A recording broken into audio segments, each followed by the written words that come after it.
think this result for Adelaide United has shown us that they are well and truly the real deal this season. They've been so impressive throughout this whole campaign. And this was a gritty performance in the end that earned them a very, very valuable 3 points, and it brings them closer to Auckland at the top of the table. 31 points now for Adelaide United. And Melbourne City, once again, just not good enough. This is the third consecutive defeat for Melbourne City, who are really starting to slip down the ladder. A bit of concern for them. You thought maybe the bright times were ahead for Melbourne City with some players returning from injury, the likes of Matt Leckie and Tilio returning in recent weeks. Caputo was back tonight, which was a positive for City, but still the results not quite coming for them in recent weeks, which is maybe a bit of a concern for Aurelio Vidmar. Would love to get your guys' thoughts on this game in the comments, so let us know what you made of this match. And Adelaide United, I mean, are they capable of winning the premiership this year? Will they catch Auckland FC? 10 shots in the end for Adelaide, 12 for Melbourne City, but it was really that first half, which was, I mean, it was a game of two halves in the sense that Melbourne City really dominated that first period. I think they had 8 shots in the first half, and Adelaide just had the 1 shot. So in the end, Adelaide created almost all of their opportunities in the second half, and I think that's why I was so impressed with their performance in the end overall. Adelaide United is because what we've seen from them over the years is they would sort of, crumble towards the end. We have seen it a few times this season where they have sort of let leads slip. They've conceded some sloppy goals, and it gets pretty chaotic towards the end. We think about back to that Auckland match where Adelaide Auckland 2-2 in the end. Those goals in injury time at the very, very end, and maybe what we're seeing now, just potentially just sort of the first signs of it, is maybe Adelaide maturing into sort of a team who is capable of, just sort of grinding out a win. It wasn't like Adelaide's best performance of the season. Melbourne City were very good for much of this match, but from City's point of view, they just didn't really create any quality opportunities in that second half. But they had to do a lot of defending, and structurally, I was really impressed with Adelaide United in this match. Worth mentioning, they were missing some players. They've got a lot of guys out with the Under-20 Asian Cup.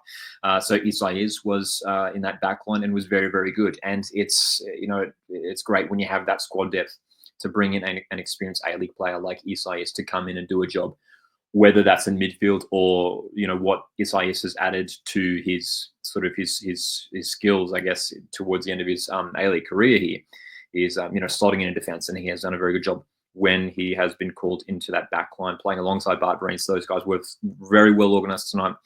Really nullified Max Caputo. He didn't get much of the ball.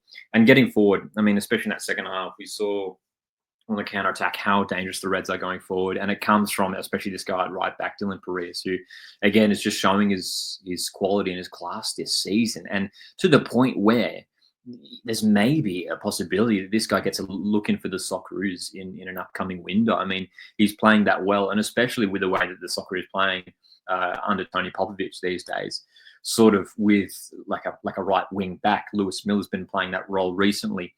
Potentially, we could see Lewis Miller and Dylan Perez as the two sort of right wing back options in a future Socceroos squad. That's something that I think Tony Popovic certainly has to consider, and I'm sure he's, obviously going to be really very much aware of sort of Dylan Perez's performances at the moment and what he provides, playing, very wide, very high on that right-hand side when, Adelaide are in possession. Ben Falami in that was starting the first half. I love the change that Carver made to bring on maybe a little bit more pace in Yaya Dakuli, and he showed that. I love the little, we only saw some glimpses of him, but like some really nice moments of just sort of like beating defenders, drawing fouls, a couple of crosses, playing across, the in front of the goalkeeper there into the box, really dangerous. And Archie Goodwin, I mean, we should talk about the goal as well. This is a guy who, again, has impressed, who's taken his game to another level at Adelaide this season, signing from Newcastle Jets in the off-season. It was a great move. It's turning out to be one of the signings of the season. A guy who had really struggled with injuries at Newcastle over the years, and he's come to South Australia and he's scoring goals. And, you could probably put him in the Socceroos conversation. He's probably, I guess there's so many options in terms of the striker position for the Socceroos. It would probably be hard for him to knock out one of the other players who was sort of, in that selection for the striker positions for the Socceroos. But with the form he's in, and considering his age, he's got an enormous amount of potential. This is a guy who could potentially be a serious striker for the Socceroos in the future, maybe in a couple of years' time.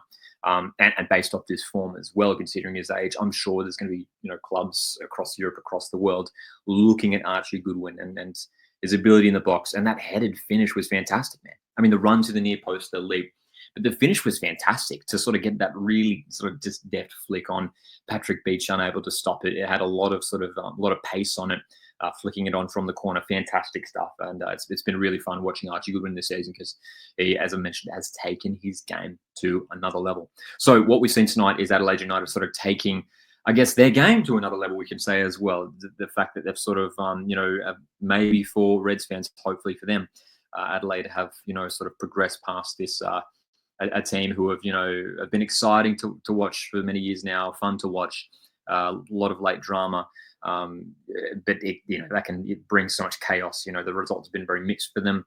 Last year they missed out on finals, but this season's just been incredible for them. And this sort of performance and results, this is what you need if you're going to be winning the premiership. Grabbing 3 points on a night where maybe they weren't necessarily at their best overall. Like the Melbourne City matched them pretty well for most of the contest. So they really had to dig deep, do a lot of defending, and that's the kind of stuff that earns you premierships in the end.